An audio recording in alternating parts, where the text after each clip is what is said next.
Hello everyone, myself Binny Mathew. I'm a final year PhD student at IIT Kharagpur.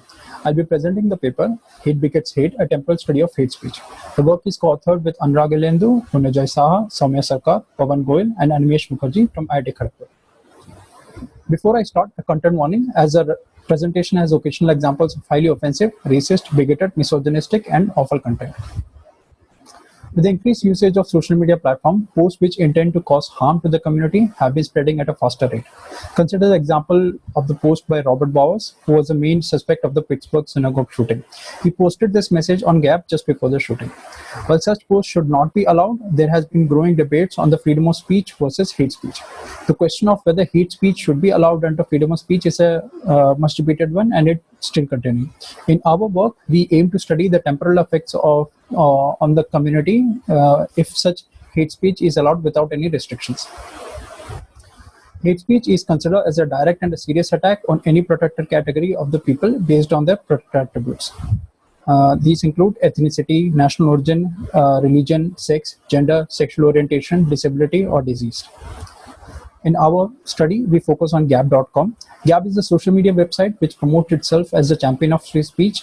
It has already been criticized as an echo chamber for alt-right users. Gap promotes free speech, allowing users to post hateful content.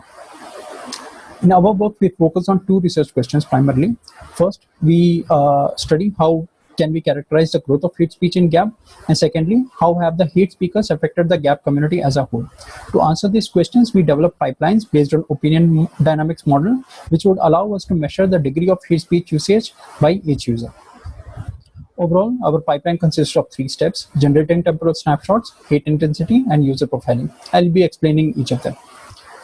In generating temporal snapshots, we divide the data such that a particular snapshot represents the activity of a particular month.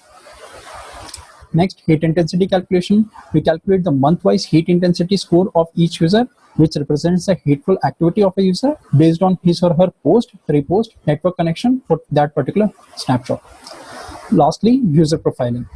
We profile the users based on his or her temporal activity of hate speech, which is represented by a vector of his or her timeline of hate intensity scores. Finally, based on this, we'll be able to answer the research questions that we have raised earlier. First, we look into the amount of hate speech that is present in the community. So we plot the percentage of hateful posts with respect to the growth of community. What we observe is that the amount of hate speech in community has an increasing trend. Again, we look into the time that a user takes to make his first, second, and third hateful post. We observe that as the community is growing, the time required for such a thing is decreasing for each user. Thus, new users are becoming hateful at a much higher rate. Next, to understand how the hate speakers have affected, we'll look into 2 different aspects. The first is the network and then the language. So for the network part, we'll look into the acceleration towards core.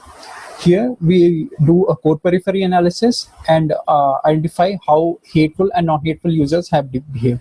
What we observe is that in the initial time period, the non-hateful users were occupying the core part of the network. However, after August 2017, the fraction of hateful users have surpassed the non-hateful one, and they have occupied the core part of the network more. We also look into the language models. We use the language model to understand the language usage by the community. We observe that the language used by the Gap community started getting closer to the language of the users with high hate score as compared to the non-hateful users. This may indicate that the Gap community as a whole is having an increased correlation with the language of the hateful users. Based on these results, we suggest that the social media platforms could gamify an incentive mechanism, such as hierarchical badges, which is similar to Stack Overflow, which are provided to the users for counter-speech initiatives. The platform could also provide interface tools to group moderators or users to identify hateful activities and take precautionary steps. This would allow the platform to stop the spread of hateful messages at an early stage, as well as allow them to monitor the rate of growth of hate speech as well. Thank you very much for viewing.